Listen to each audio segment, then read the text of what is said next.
주진우 라이브 스페셜.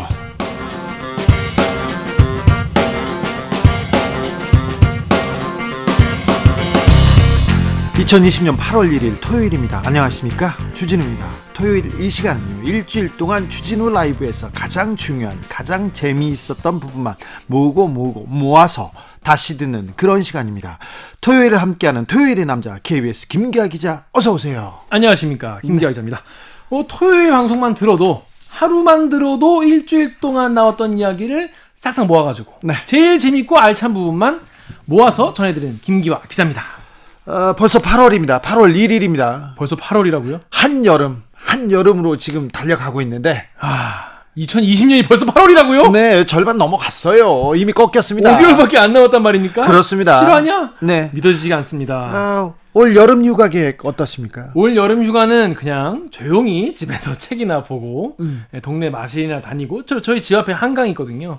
한강 가서 그냥 시원하게 바람이나 쐬는 게 좋지 않을까, 이런 생각을 하고 있습니다. 휴가 계획 세우고 뭐 휴가 떠나고 어떻게 갔는지 듣고 그런 재미가 있었는데, 그러니까요. 코로나 시대에 휴가라는 단어가 약간 좀 달라지기 시작했어요. 어색해졌어요. 네, 이제는. 어색합니다. 네, 갈 데가 없어요. 네, 아무튼 가실 곳 없으신 분들, 네. 또 어디로 갈 데 없다, 들을 만한 거 없다, 얘기할 거 없다, 그러면 주진우 라이브 오시면 한강에서 귀에 이어폰 끼고 주진우 라이브 들으세요. 여기다가 하소연하시면 됩니다. 그렇습니다. 그리고 채권 채무에 대해서 굉장히 고민하시는 분들 있지 않습니까? 여기다 얘기하셔도 됩니다. 왜요? 제가 들어는 드리겠습니다. 아, 그렇구나. 예. 상담도 해드리겠습니다. 지금 이 방송 영상으로 만나보실 수 있습니다. 맞습니다. 지금 바로 유튜브에서 주진우 라이브 검색을 하신 다음에 영상으로 만나보시면 되겠습니다. 김기아 기자, 선물도 준비해놨어요. 그렇습니다. 저희가 매주 선물을 준비하고 있어요. 네. 일주일 동안 방송됐던 주진우 라이브에서 난 이 부분이 되게 재밌었다, 이 부분은 좀 별로였다, 이런 청취 후기를 저희에게 남겨주시면 되겠습니다. 별로였다는 거는 조금만 남겨셔도 됩니다. 이런 건 별로였지만 이런 게 좋았다. 제가 잘 알고 있습니다. 그렇습니다. 그래서 이 보내주신 분 중에서 3분 추첨을 해가지고 2만 원 상당의 시원한 아이스크림 상품권을 드리도록 하겠습니다. 어디로 보내면 됩니까? 여기 이제 카카오톡 다들 뭐 쓰시죠? 카카오톡에서 플러스 친구라는 코너가 있어요. 거기다가 주진우 라이브 검색을 하시면은 바로 이 사진 나옵니다. 그래서 이 사진을 친구 추가하신 다음에 거기에다가 청취 후기를 써주시면 되겠습니다. 그럼 본격적으로 주진우 라이브 스페셜 명장면 다시 듣기 시작하겠습니다. 네. 첫 번째 명장면은요, 우리 법무검찰개혁위원회가 이제 21차 권고안을 발표했습니다. 검찰개혁, 이른바 어떻게 해라, 이런 권고안인데, 이번 권고안에서 가장 우리가 주목해봐야 할 면이 뭐가 있냐면, 이 검찰총장의 권한을 대폭 축소한다는 거예요. 검찰의 권한을 줄이고 경찰의 권한을 늘려놨습니다. 네. 특별히 검찰총장, 지금까지 수사 지휘권이 있었는데 그 지휘권 하지 마라, 이런 권고안이 나왔어요. 그렇습니다. 그러니까 이제 수사 지휘권을 폐지하라는 게 뭐냐면, 검찰이 엄청 많은데, 이거 몇백 명의 검찰이 있는데 이 사람들을 검사 동일체 원칙이라고 해서 검찰총장이 수사를 지휘를 하도록 지금까지 돼 있었다는 거죠. 2천여 명이 넘습니다. 그런데 검찰 조직은 동일체라고 해서 한 조직에 따라서 움직이는데, 아니 법과 원칙에 따라서 수사하고 움직여야지 왜 그 법이 아니라 왜 상사의 지시를 받느냐. 법관도 그렇지만 검사도 법이 우선이다, 이걸 강조한 부분입니다. 그렇습니다. 이와 관련해서 지난 수요일에 훅 인터뷰에서요, 최강욱 열린민주당 대표 그리고 김종민 더불어민주당 의원, 법사위죠. 그래서 모셔놓고 이 관련해서 이야기를 들어봤습니다. 근데 되게 처음 이제 인터뷰 시작할 때 이 주진우 DJ가 이 김종민 의원한테 이분한테는 말을 잘 안 시킬 생각이다. 말이 너무 많다. 이런 말을 했어요. 말 많으세요 원래. 실제로 많더라고. 네. 말 많습니다. 그리고 모든 말을 자기 주도로 이렇게 드리블 하시기 때문에 말을 좀 자르려고 했었습니다. 많이 좀 배울 점이 많은 게, 원래 해야 될 얘기를 다 한 다음에 주진우 기자가 이제 다른 얘기 하니까 근데 요거 하나 더 해야 된다, 꼭 해야 된다, 그래서 꼭 자기 분량을 2배로 챙겨가시는 이런. 처음부터 이렇게 태클을 걸지 않으면 김종민 의원한테는 못 당합니다. 그래서 야당 의원들이 굉장히 상대하기 어려운 사람이 김종민 의원이에요. 법사위에서도 일당 한 100은 아니고 일당 한 5 정도 한다고 이렇게 그렇습니다. 후문입니다. 안 그래도 최근에 그 장제원 의원에게 네. 이 일침을 날리지 않았습니까? 네. 장제원 의원 장관 한번 지켜봤으면 좋겠다. 똑같이 이렇게 아들 얘기 한번 해보게라고 하니까 정말 장제원 의원이 굉장히 당황하는 표정을 지었는데 사람들이 아니 왜 장제원 의원 가지고 괴롭히냐 이런 얘기를 했어요. 그래서 관련한 질문도 했잖아요. 네, 그렇습니다. 그랬더니 자기는 당연히 해야 될 일을 했다고. 그냥 맞은편에 그냥 장제원 의원이 있어서 그냥 보여서 그렇죠. 했다 이렇게 네. 얘기를 했는데 사실 저는 이번 김종민 의원이 한 얘기 중에서 가장 인상 깊었던 게 검사는 검찰총장이랑 대화하고 검찰총장의 지휘를 받는 게 아니라 검사의 상관은 법이 아니겠느냐. 그렇죠. 법과 대화를 해야 되지 않냐. 이게 인상 깊었어요. 기본인데 왜 우리 검사들은 그렇지 않았을까? 내가 수사를 하고 내가 판단을 하면 그 검사가 가장 그 사안에 대해서 잘 아는데 이걸 가지고 왜 상관의 지시를 받아서 기소를 하고 안 하고 수사를 하고 그치고 그걸 판단했을까 생각해 보는데 이게 기본 중에 기본이죠. 그렇습니다. 이 현행 법에 의해서도 사실 좀 약간 갸우뚱할 만한 그런 상황이었던 것 같은데 예. 또 관련해서 개혁의 권고안에 대해서 이 최강욱 대표는 문제의식에는 공감하지만 이런 제도적 장치만 자꾸 만드는 건 미봉책이다 이런 우려까지도 표했어요. 네, 이번 권고안이 그 큰 산에서 약간 부차적인 작은 부분이라고 하면서 큰 산을 보길 바란다고 얘기하고 있는데요. 이 권고안에 대해서 사실 그 검찰 외부에서도 우려의 시각이 많습니다. 참여연대는 굉장히 비판적인 생뚱맞다는 그런 논평을 내기도 했어요. 그래서 이 그 검찰 개혁이 이제 시작돼서 지금 굴러가고 있는데 이런 안들이 좀 국민 그리고 법에 이렇게 입각한 국민을 먼저 생각하고 법을 먼저 생각하는 그런 개혁안이 되길 좀 바라봅니다. 그렇습니다. 지금 계속 주진 DJ가 이제 이 문재인 정부의 검찰 개혁 얼마나 된 거 같냐라는 질문 사실 많은 분들이 궁금해하는 사안이에요. 물어봤는데 의외로 굉장히 많이 진전된 것 같다 이런 답변들이 나오더라고요.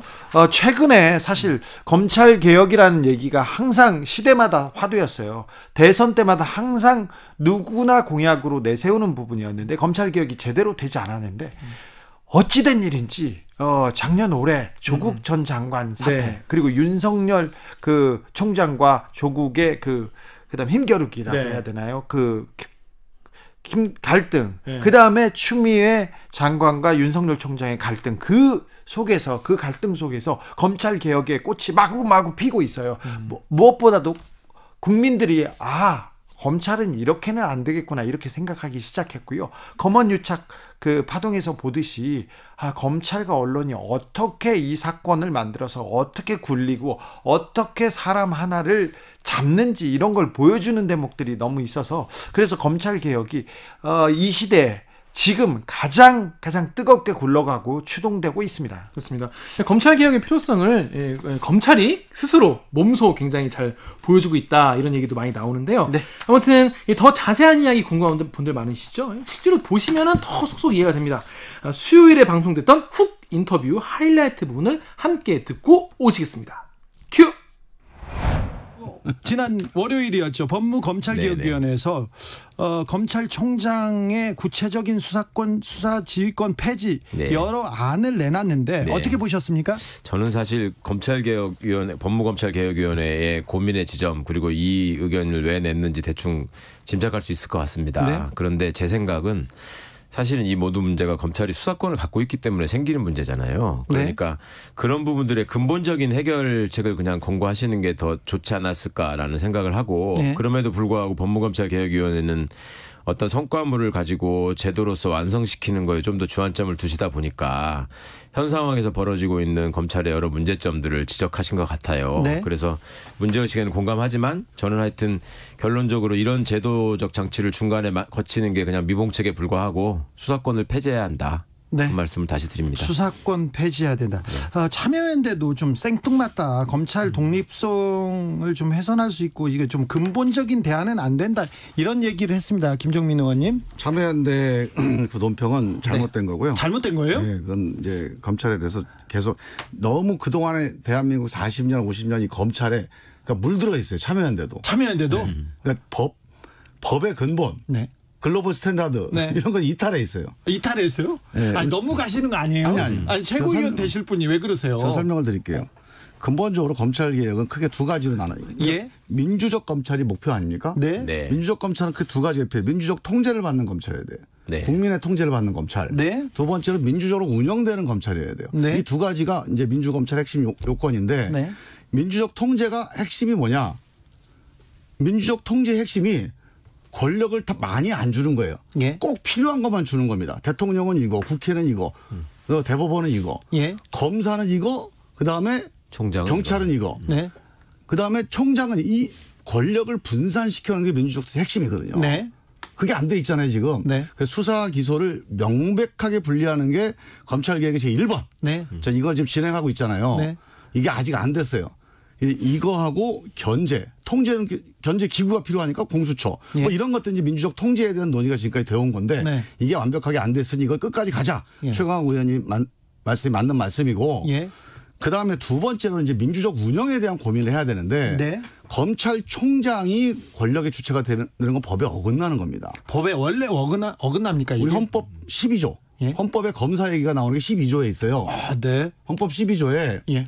영장은 검사의 청구에 의하여 법관이 발부하게 돼 있거든요. 네. 네. 자, 영장 청구권, 이거 사법, 이거 수사에 대한 통제권이죠. 예. 그다음에 기소권, 이거 누구한테 있어요?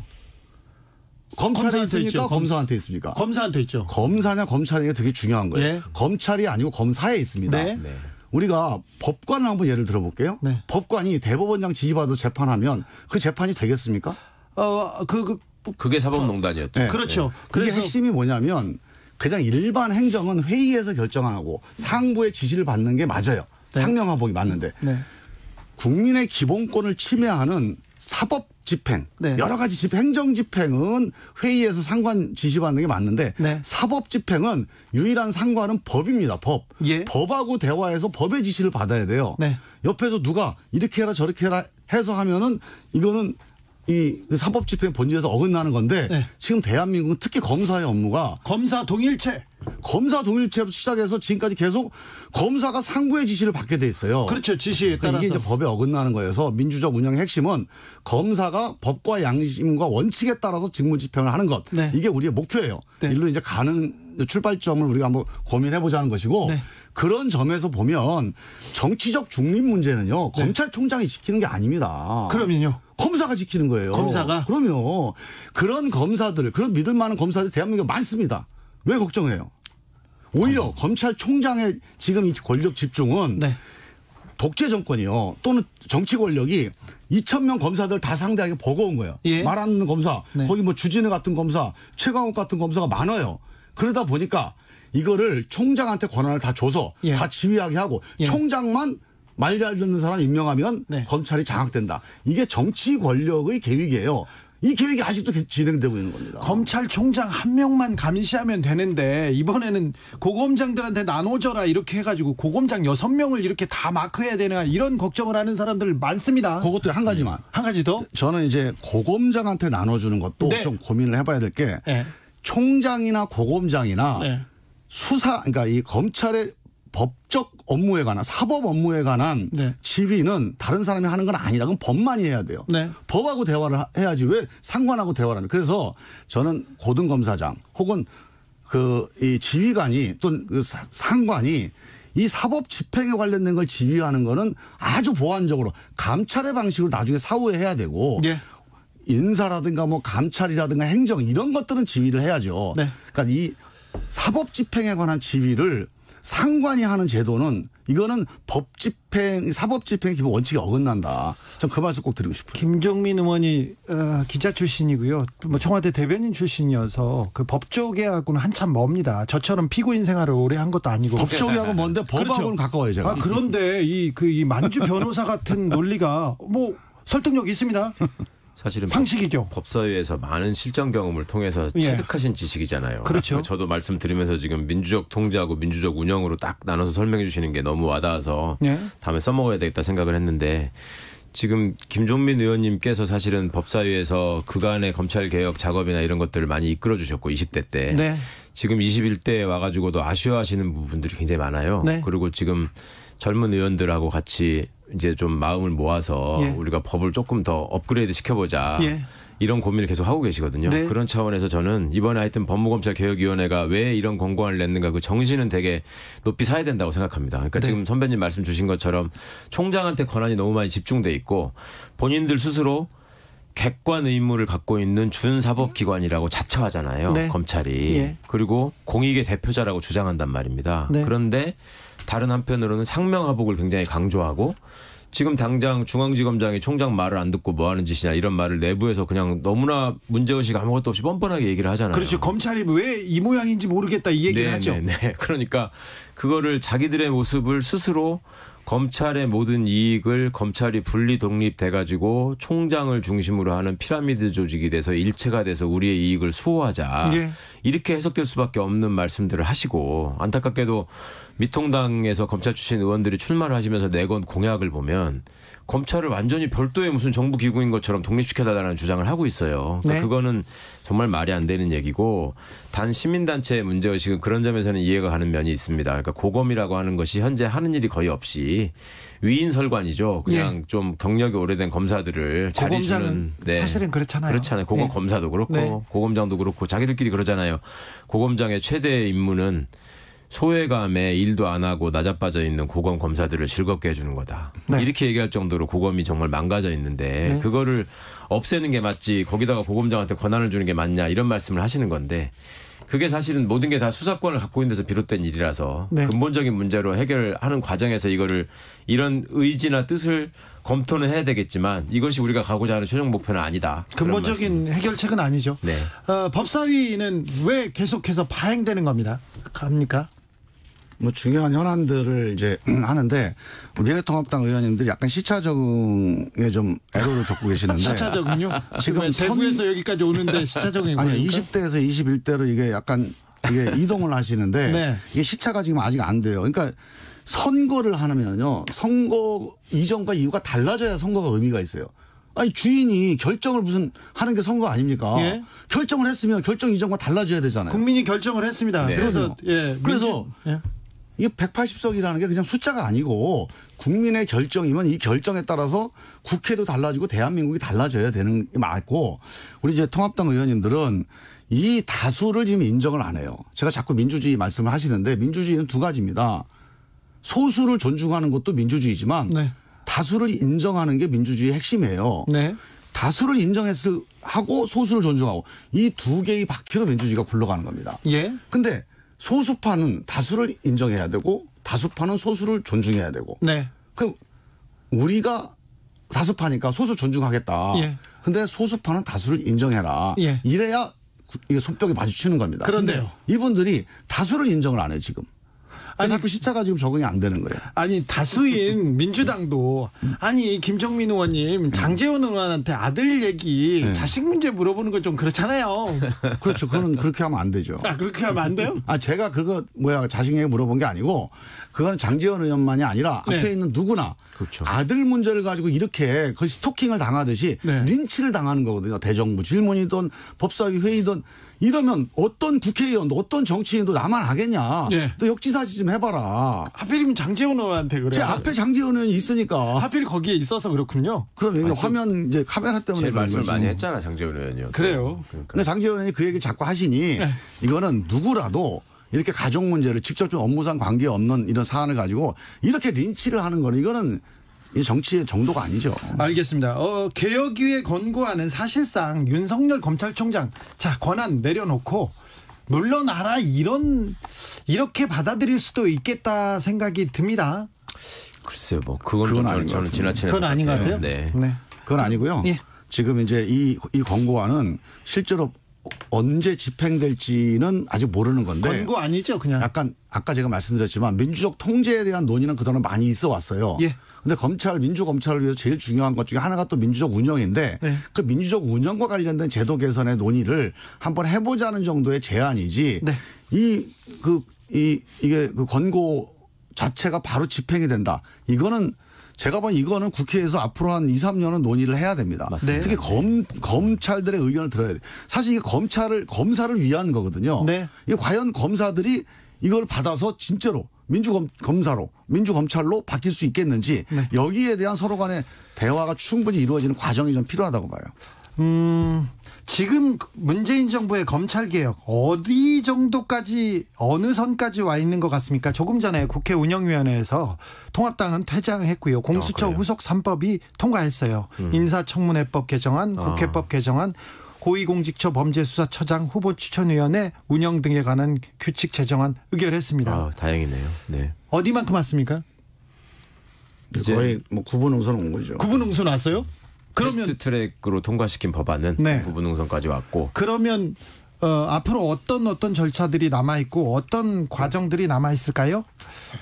법사위원님께서 더 잘 아시죠. 최강욱 의원님이 한번 쭉 정리 한번 해주시죠. 어려운 건 또 최강욱 의원한테. 아니, 하나도 안 어려워요. 안 어려운데? 아주 간단합니다. 네. 자, 그러니까 사실은 지금 공수처 출범 시한을 지금 넘겼지 않습니까? 예. 어겼고. 7월 15일 날 한다면서요. 그렇습니다. 그렇게 네. 하도록 법에 정해져 있는 시한을 어기고 말았고 네. 그렇게 했던 이유가 오늘 지금 운영위에서 통과된 이 법안에 대해서 야당이 전혀 협조를 안 했기 때문에 네.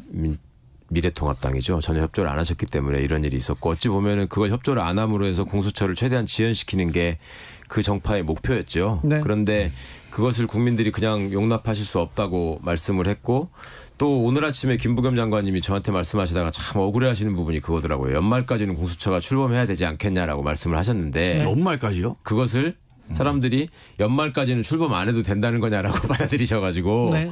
너무 힘들다라는 말씀을 하시는데 그러니까 김부겸 장관님도 지금 이 상황을 그대로 둬서는 안 되고 필요하면 국민들에게 여쭙고 법을 개정해서라도 빨리 출범시켜야 된다라는 쪽에 방점이 있으시더라고요. 네. 그러니까 그런 어떤 그 부수 법안들을 지금 처리하는 과정에 있고 근데 이제 중요한 것은 그렇게 해서 빨리 공수처를 출범시킨 이후에 또 수사권 조정 문제가 여전히 대통령령에도 아직 이슈가 있고 네.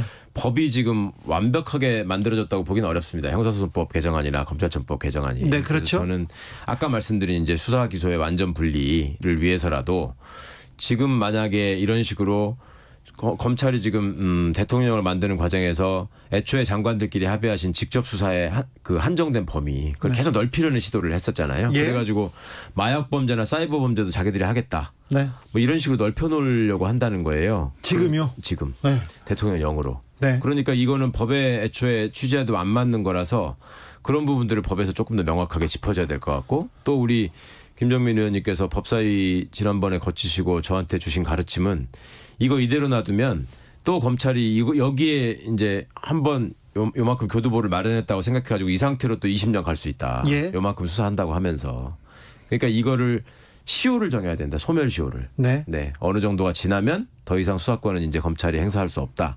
이런 제도가 만들어져야 될 것 같습니다. 우리 말씀하신 게 핵심인데 저는 이렇게 봅니다. 일단 공수처 문제는요.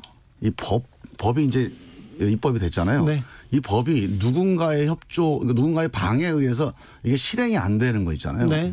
이거는 만약에 이런 일이 방치되잖아요.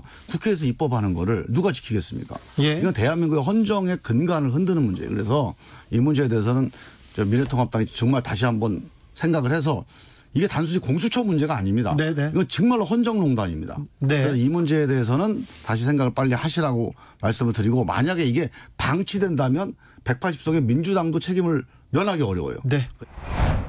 검찰 개혁에 관한은 정말 빅마우스들이었습니다. 그렇습니다. 열린민주당 최강욱 대표, 더불어민주당 김종민 의원과 함께한 수요일 훅 인터뷰 하이라이트 부분 듣고 오셨습니다. 김기아 기자. 네. 이런 그 인터뷰는요. 풀버전이 제맛입니다. 전 사실은 이번 내용 같은 경우에는 풀버전의 풀버전. 풀버전이 있었으면 좋겠다. 네. 왜냐하면 할 얘기가 너무 많은 거예요.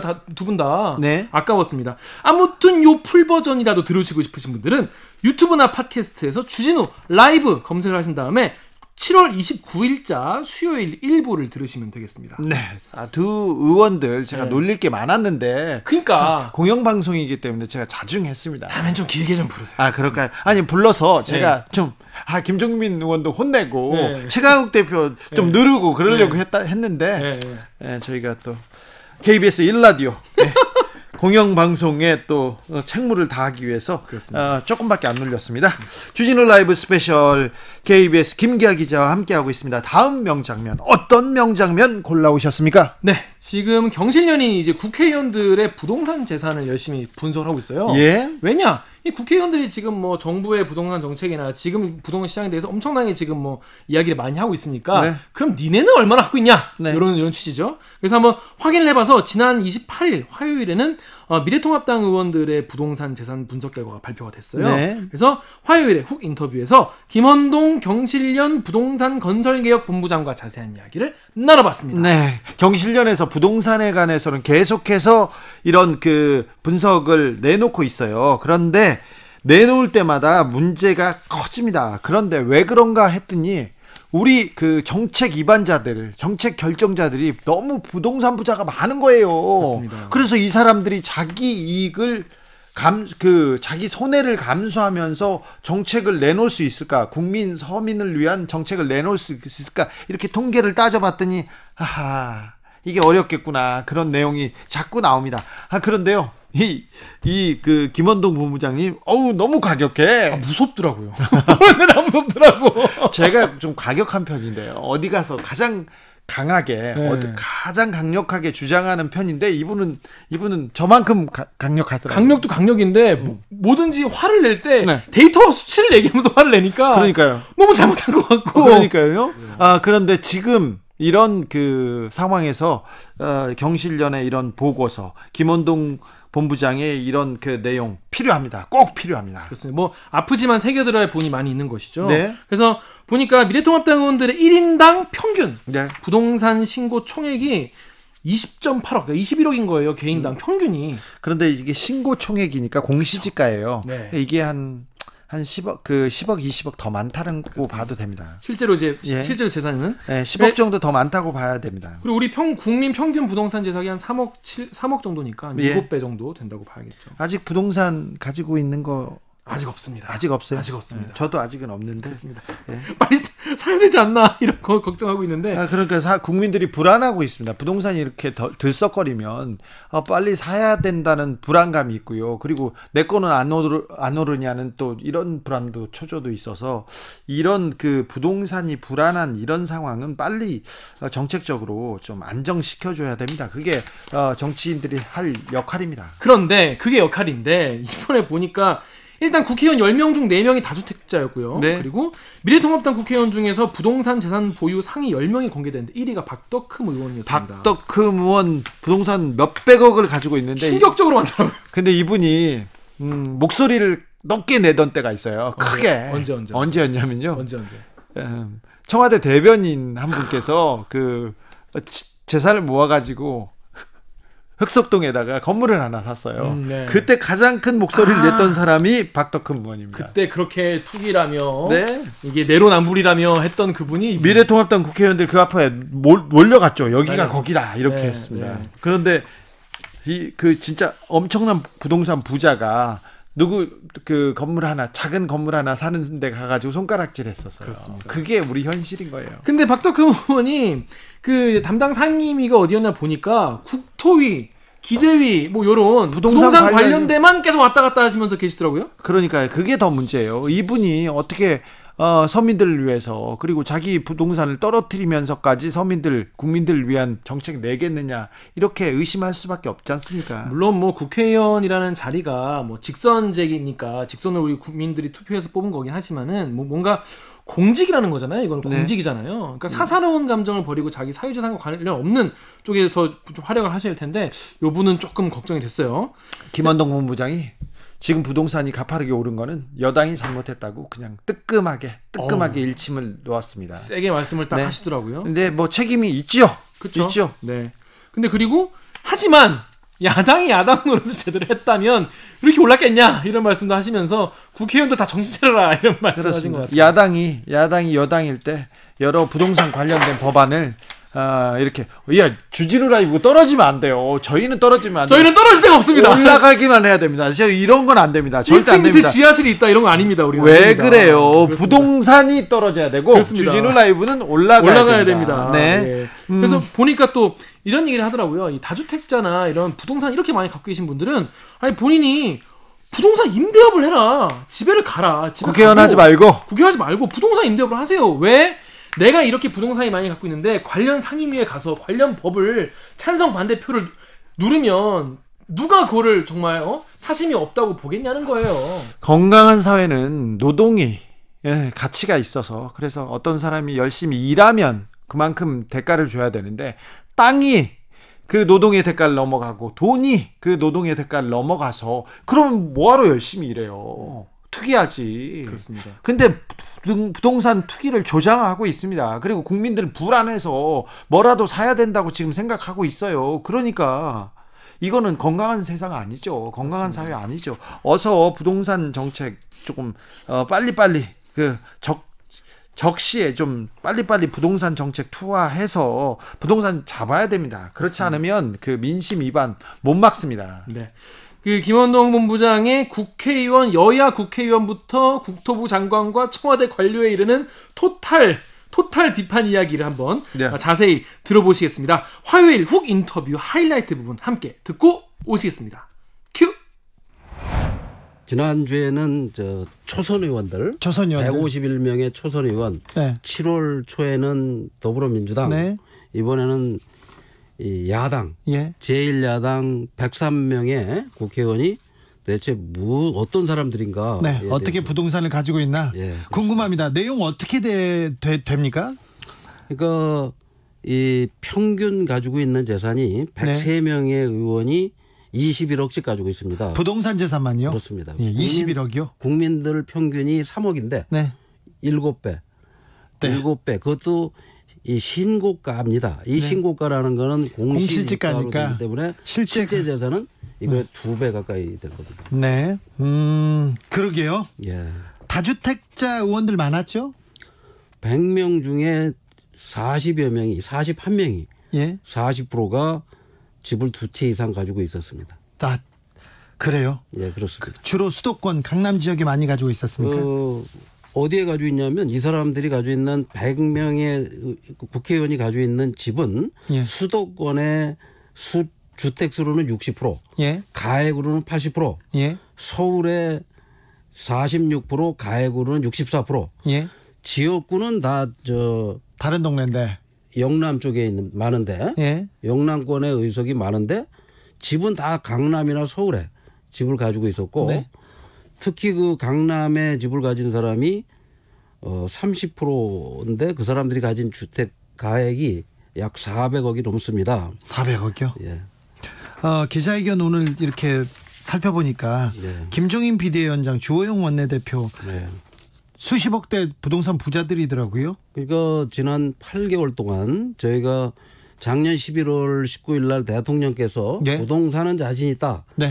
집값이 하락할 만큼 안정돼 있다. 이런 발언을 한 이후에 저희가 지금 계속 문제 제기를 하고 있고 총선 직전에 비대위원장 총선에서 야당인 이 미래통합당과 황교안 씨하고 같이 선거운동을 하셨습니다. 김종인 씨가. 선거가 끝난 다음에 비대위원장 노릇을 지금 하고 계신데. 비대위원장이죠. 예. 아니 이분이 도대체 무슨 생각을 가지고 있나. 왜 부동산에 대한 얘기를 한마디도 안 하나 하고 기다렸더니 2주 전에 후분양제를 합시다. 이런 얘기를 한마디 했습니다. 근데 그것이 뭐 당론이냐 그랬더니 그것도 아니에요. 그래서 지켜보니 가진 재산이 거의 100억대고 집이 2채고 도저히 이분 머리에서는 서민을 위한 정책이 나올 것 같지 않다라는 생각을 했고 또 주호영 의원 같은 경우 원내대표인데 2003년에 강남에 그 엄마 아빠들은 한 5억인가 6억 주고 샀답니다. 2014년에 그걸 팔고 지금은 반포 주공 아파트를 하나 가지고 있는데 그 아파트 값이 얼마가 올랐냐면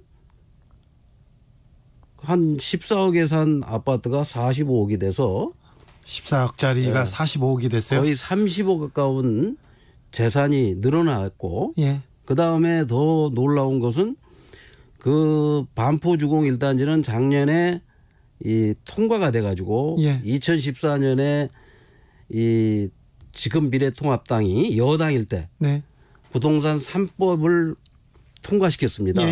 그 분양가 상한제, 재건축 초과이익 환수 유예, 재건축 아파트 쪼개기 허용 이런 특혜법을 통과시킬 때 주도적인 역할을 한 거죠. 네, 본인이 본인 집이 해당되는 네. 그런 곳에 그다음에 이제 그 아파트에는 지금 우리 국회의장을 하고 계신 네. 박병석 국회의장도 네. 그 주호영 의원보다 조금 더 큰 평수의 집을 네. 가지고 있습니다. 더 많이 올랐겠네요. 더 많이 올랐습니다. 네. 이게 예. 부동산 아파트 하나 어느 동네에 사는 걸로 이렇게 수십억씩 벌면 이거 불로소득 아닙니까? 그렇죠. 지난 4년 동안 그래서 이 국회의원들이 도대체 무엇을 하길래 이런가? 예. 이렇게 집값이 오르는 동안 국회의원들은 도대체 뭘 했나? 예. 그래서 저희가 300명의 국회의원을 20대 때, 21대 이걸 지금 분석하고 집중적으로 파하고 들어가는 건데 여당 의원인 이낙연 의원 같은 경우는 네. 99년에 강남에 2억 주고 산 아파트가 노무현 정부에서 14억이 됐다가 예. 이 박근혜 본인이 총리가 되던 2016년에 12억짜리 아파트가 예. 총리 3년 하는 동안에 21억이 돼서 9억이 올랐어요. 예. 그 아파트를 금년 초에 팔으라고 팔아서 팔았죠. 예. 아니 팔으라고 그러지 하는데도 본인이 팔고 종로구로 이사를 갔어요. 네. 전세를. 그러니까 본인이 국회의원이 2000년에 대해서 지금까지 정치 20년 하는 동안 아파트 한 채에서 17억, 18억, 20억을 챙긴 겁니다. 네. 불로소득을. 네. 그리고 본인들이 여당만 되면 집값이 오르는 겁니다. 그런 분이 대선 후보 지지율 1등이라고 그러고 이런 게 지금 우리 정치 현실입니다. 네. 박덕흠 의원은 국토위입니다. 예. 이 부동산을 관련한 국토위인데요. 이분은 288억 9,400만 원 이렇게 부동산만 신고가에 그러면. 신고가액만요. 실제는 한 400억 이상 되겠죠. 네. 근데 그분은 십몇 년 동안 국토위 기재위 이번에도 또 국토위 부동산 관련된 그 상임위만 다녀셨네요. 계속 거기에만 있었고 당의 최고위원이고 당의 정책을 미치는 부동산과 관련된 정책을 발표하기만 하면 나서서 예. 그 기자회견장에 얼굴을 내미는 그런 의원인데 예. 이런 의원들은 가서 부동산 임대업으로 할 일이지 예. 이런 의원들이 자꾸 국회의원이 돼가지고 네. 국회에 가서 이 집값을 올리는 예. 부동산 정책을 부자들 중심으로 만드는 그런 법을 만든다는 것이 큰 문제입니다. 본부장님, 문혜리 님이 집값은 여당이 올려놨잖아요. 이렇게 얘기하는데 네. 어떻게 대답하시겠습니까? 여당이 올린 게 맞습니다. 여당이 올린 게 맞고요. 이 정권 들어서 많이 올랐습니까? 그렇습니다. 이 정권 들어서 가장 많이 올랐습니다. 예. 우리가 지난주에 분석을 해서 발표를 했는데 네. 민주화 이후 30년 동안 예. 집값을 올린 정권은 노무현 정권이 퍼센테이지로 98% 제일 많았고 예. 금액으로는 문재인 정부가 서울 아파트 값을 5억을 올린 정부입니다. 그래서 이 가장 많은 금액으로는 높게 올랐는데 그 원인이 그 야당이 예. 지금 말한 야당이 야당 노릇을 도대체 했다면 네. 이렇게까지 오르진 않았을 겁니다. 야당이 견제 능력을 상실하고 예. 야당이 오히려 더 집값 올리는데 법안을 부추기고 예. 지금도 21대가 됐는데도 오늘도 그 부동산 세법 통과시키려고 그러니까 또 지금 정부 여당이 내놓은 세법도 약합니다. 네. 근데 그거마저도 통과를 안 시켜요. 통과를 안 시키고 붙잡으니 예. 이게 부동산 값이 잡힐 리가 없죠. 로빈맘님이 여당이 올리고 야당은 집 더 사고 돈 벌고 이렇게 하고 있네요. 야당 의원 집값을 여당이 예. 대통령께서 계속 올려줍니다. 그 야당 의원이 대부분 다 강남에 집을 가지고 있는데 그 강남 집값만 계속 올려줍니다. 강남 집값을 못 잡는 이유가 뭘까요? 못 잡는 이유는 네. 이 여당에도 네. 강남에 집을 가진 사람이 청와대의 40%, 그다음에 국회에 예. 또 행정부에 예.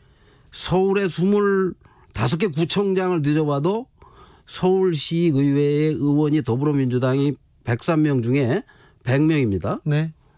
110명 중에 103명입니다. 집을 30채, 25채 가진 사람이 수두룩합니다. 예.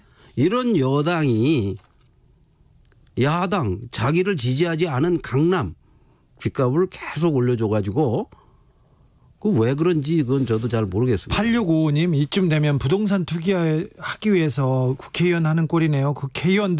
국회의원들이라고 했는데요. 자기 집값 올리려고 하는 거죠. 네, 자기 집값 올리려고 이렇게 국회의원 일을 할까요? 뭐 좀 그렇진 않으리라고 좀 믿어보겠는데요. 다른 정당 의원들 부동산 보유 현황은 어떻습니까?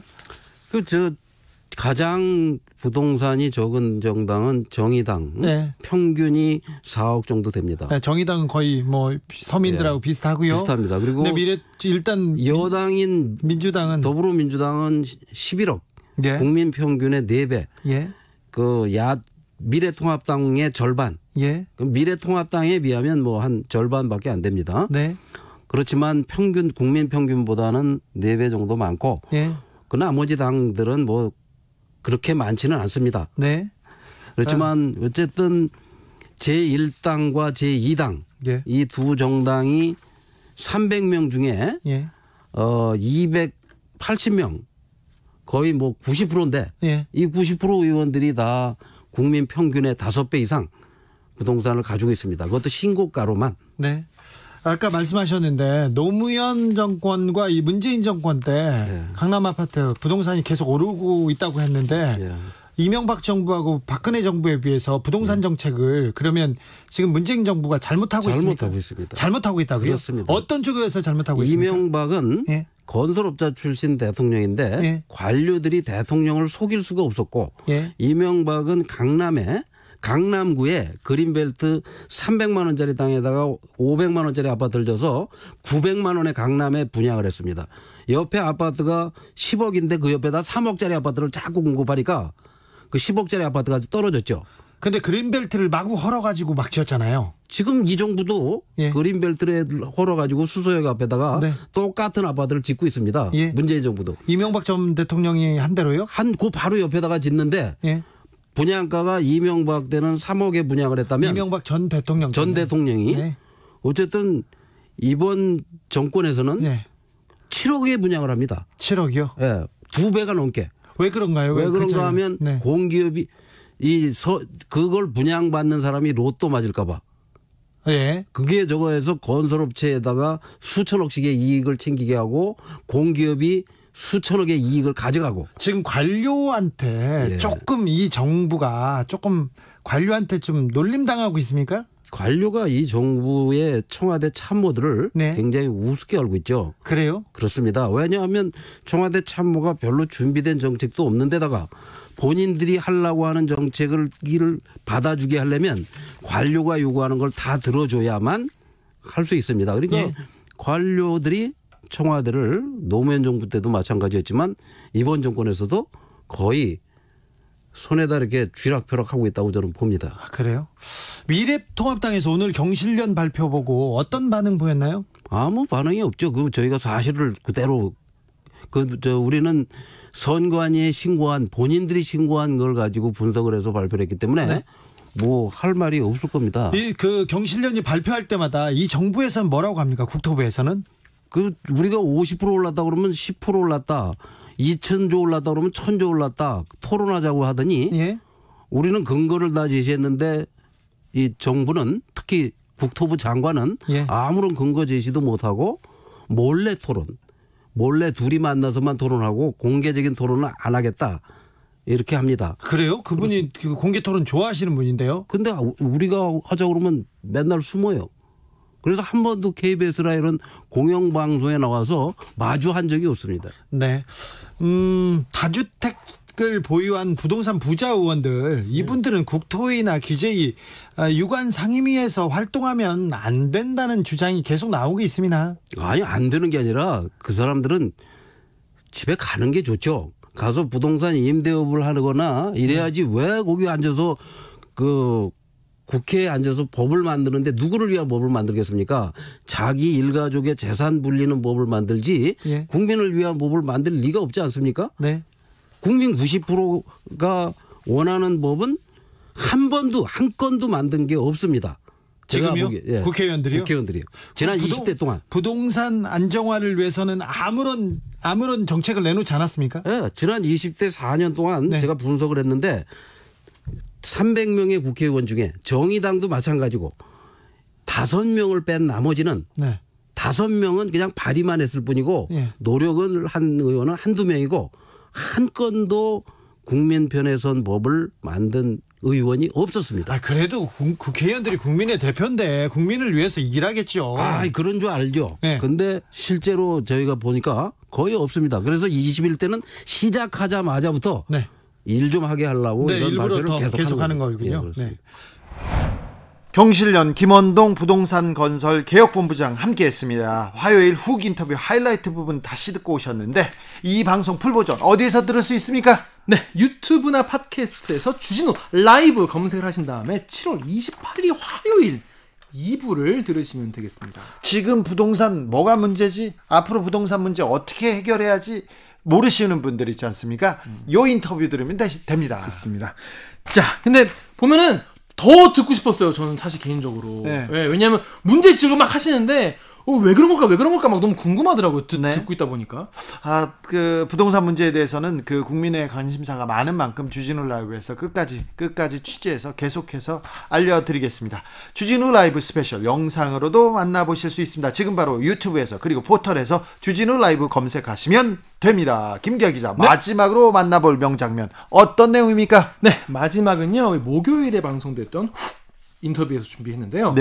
코로나19가 확산되면서 이 공공의료의 필요성, 중요성이 부각되고 있습니다. 부각되고 있는데 이게 그러면 공공의료니까 당연히 정부나 지자체가 팍팍 소외되는 사람 없이 팍팍 밀어줘야 되지 않습니까? 코로나 우리 얼마나 잘하고 있습니까? 다 의료진 덕분이라고 지금껏 얘기했잖아요. 그렇죠. 그런데 사람들이 그래가지고 막 모여가지고 뭐 이거 아시죠? 이 따봉 챌린지, 요거 따봉 의료진들 감사합니다. 이것도 하고 막 그러는데 그렇게 해서 우리가 뭐 잘 되는 줄 알았어요. 근데 그게 아니라 알고 보니까 의료 취약계층에 대한 의료 공백, 그러니까 의료 취약계층이 제대로 치료받지 못하는 상황. 그리고 이 의료진들에 대한 임금 체불. 세상이 지금 때가 어느 때인데 임금 체불이라뇨. 체불되게 따로 있죠. 그러게요. 안 줄 사람이 따로 있지. 그러니까 이런 상황에서 의료진 때문에 코로나 이렇게 막고 있었던 거 아닙니까? 이런 준전시 상황이라고 볼 수 있는 이런 비상시국에 이 임금 체불까지 있다 이런 얘기가 나왔는데 그래서 이 공공의료와 또 지방의료원이 되게 힘들다고 해요. 그래서 이 현실에 대해서 보건의료노조의 정재수 정책실장님이랑 이현주 군산의료원 지부장과 이야기를 나눠봤습니다. 인터뷰를 듣지 않습니까? 막 화가 나기 시작합니다. 코로나가 이렇게 크게 번졌을 때 어떻게 했냐요? 공공병상을 마련해서 거기서 치료를 하고 우리가 코로나를 막아냈는데 1차적으로 그 공공병상을 마련하기 위해서 그 공공의료원에 입원하고 있었던 치료받고 있었던 사람들을 취약계층이 많은데요. 그 사람들을 쫓아냈답니다. 이런 아픈 내용이 있어요. 그리고 그 이후에 우리가 공공의료 그리고 의료인들이 열심히 해서 코로나를 막고 있지 않습니까? 그래서 철야도 하고요, 추가로 일하기도 하고요, 또 나가서 휴일도 없이 일했는데 돈을 안 주고 있답니다. 사실 이런 거는 국가나 지자체가 좀 신경 쓰면 어느 정도는 해야죠. 할 수 있는 문제라고. 추가 경정 예산, 세금 이런 데다 쓰려고 합니다. 이런 데다 쓰라고 주는 건데 왜 도대체 이런 분들이 소외받고 있습니다. 영웅이라고 했지 않습니까? 영웅이라고. 그럼요. 국민들은 SNS나 포털의 댓글을 보면은 다들 너무나 의료진들에게 감사하죠. 그리고 해외 언론도 이제 한국의 이 의료 시스템과 이런 방역 시스템에 주목을 하고. 방역 시스템, 의료 시스템이 아니라 사실은 우리는 의료인들의 희생, 헌신으로 지금껏 막았어요. 우리가 사람들끼리 손잡고 의료진끼리 손잡고 그리고 가서 그냥 철야하고 그 환자 옆에서 자고 이런 식으로 막았어요. 그렇게 헌신을 했다고 말씀하셨는데 지금 의료진들 사이에는 우리가 헌신했더니 헌신짝 된 것 같다 이런 말까지 나온다고. 그 말 아팠어요. 그러니까 이런 말은 나오면 안 되잖아요. 저도 최소한 이런 말은 나오면 안 되잖아요. 그래서 이런 상황에서 그래도 뭐 인천 지역 같은 경우에는 이 지자체에서 굉장히 좀 잘 지원을 해줘서 뭔가 모범을 보이는 곳이 아니냐 이런 얘기가 나왔어요. 갑자기 박남춘 인천시장 거기서 칭찬받을 만합니다. 잘하셨어요. 잘하셨습니다. 그래서 앞으로 우리가 이제 코로나19가 앞으로 좀 계속 좀 이어질 것 같은데 네. 지금부터라도 좀 의료진들에 대한 거나 아니면 이 취약계층이 의료 공백이 생기는 상황 같은 거를 좀 막아야 되지 않냐 이런 얘기예요. 공공의료 사실 지금껏 수익성 때문에 돈 못 번다고 그죠. 좀 소외됐어요. 그죠. 그런데 코로나 시대에 겪어보니까 돈이 문제가 아니라 돈이 문제 아니에요. 예, 전염병, 방역 그리고 국민의 생활과 그 생명 안전을 위해서 더 많이 투자해야겠다는 생각 다 하시지 않습니까? 그렇죠. 공감하시죠? 그런데 공공의료 계속 이렇게 내버려 둘 겁니까? 그렇습니다. 이런 호소가 담겨 있었습니다. 그렇습니다. 더 자세한 이야기 궁금하신 분들을 위해서요. 목요일에 훅 인터뷰 하이라이트 부분 다시 듣고 오시겠습니다. 큐! 네, 청와대 앞에서 지방의료원 지부장님들 위주로 해서 정부에 요구하는 사항들을 크게 3가지 정도로 해서 저희가 촉구하는 기자회견을 가졌습니다.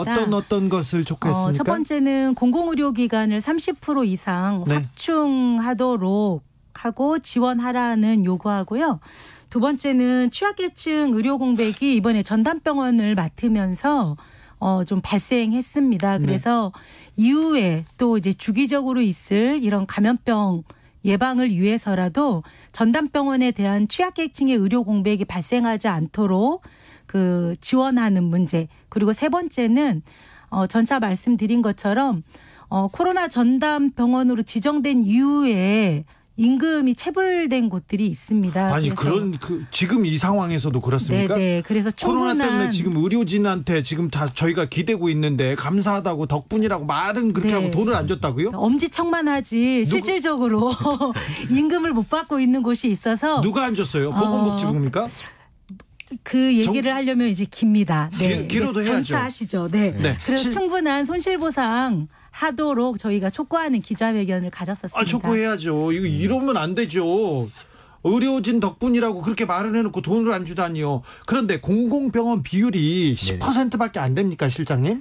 2018년도 우리나라 공공의료 비중이요. 전체 병상수 기준으로는 10%, 기관수로 대비하면 5.7%, 8% 이렇게 됩니다. 그러면 일반 민간 병원에서 다 하고 있습니까?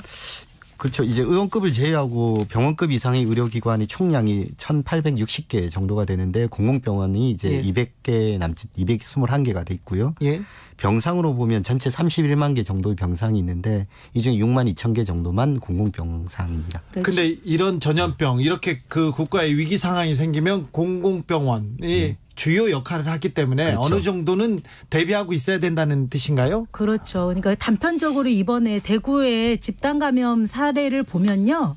대구 지역의 집단 감염 사례들이 이제 5,000명 정도 발생을 했었잖아요. 한 번에 발생했죠. 예. 그런데 대구하고 경북 지역에 병상 수가 없는 게 아니었어요.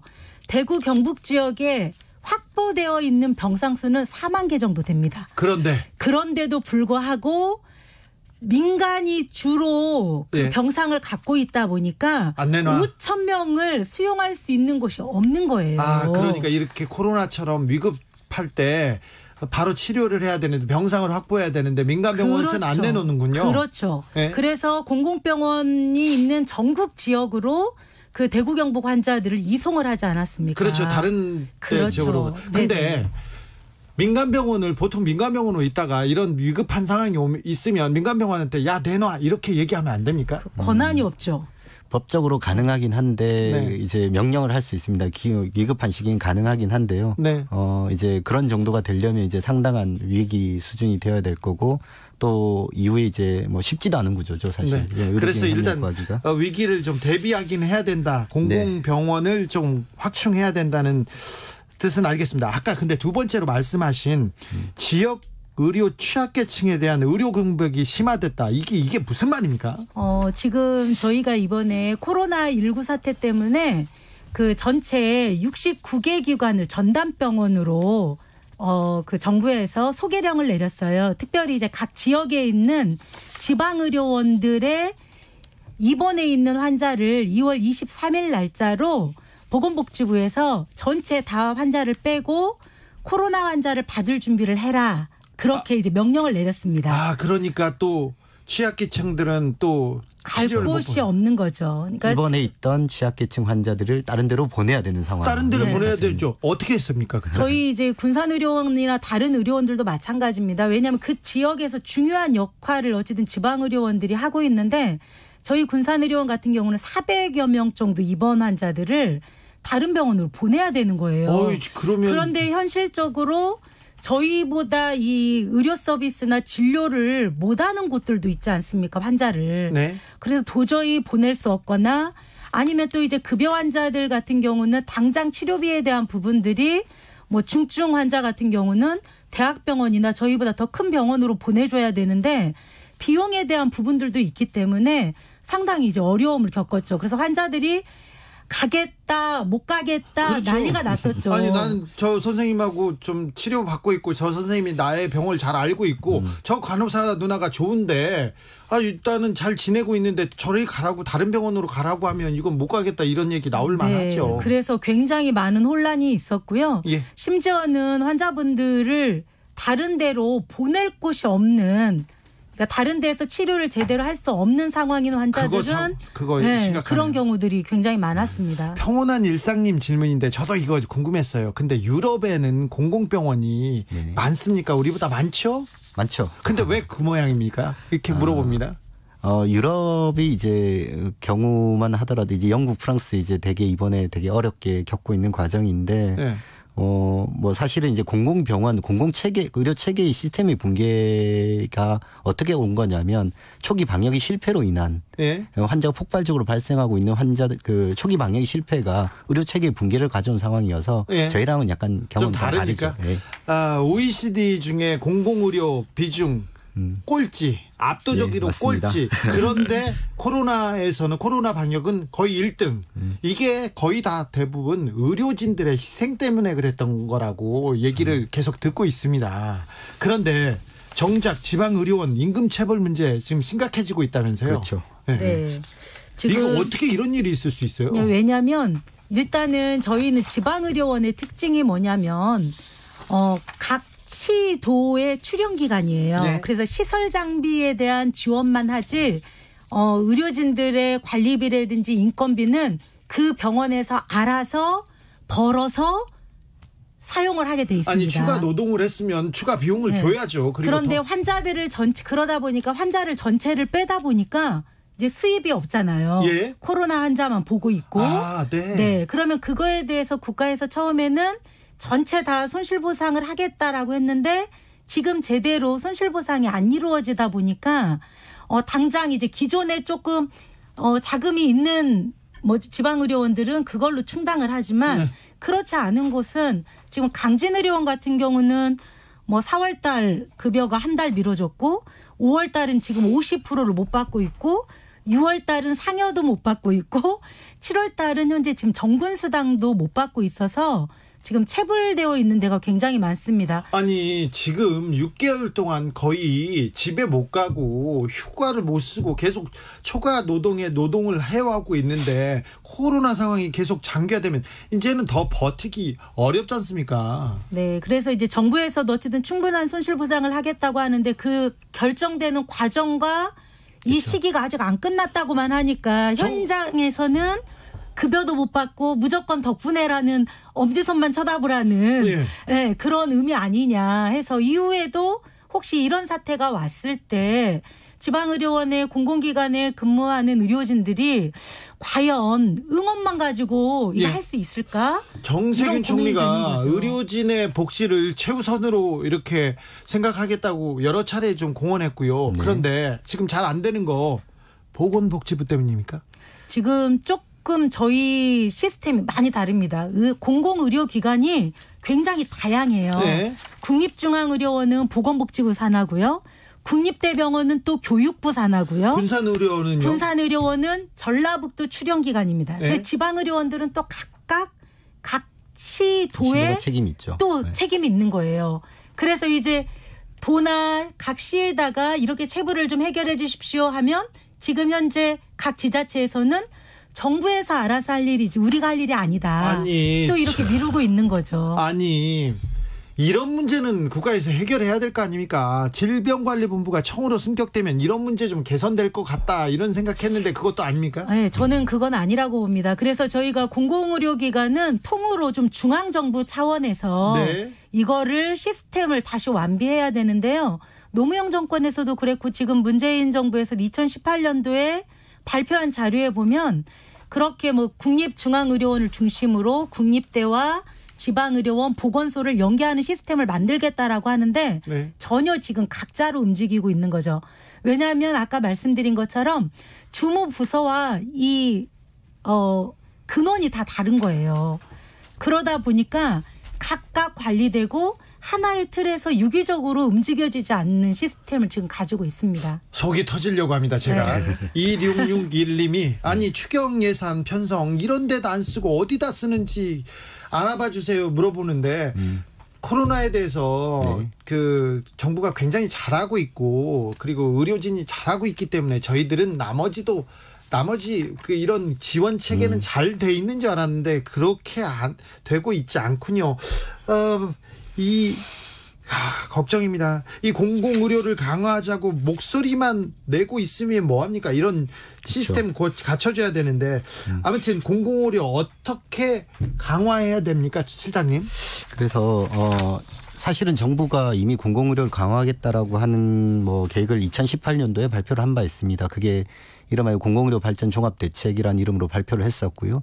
2019년 심지어 작년에도 믿고 찾아갈 수 있는 지역의료 대책이라고 하는 것으로 공공의료 강화 대책을 발표한 바 있습니다.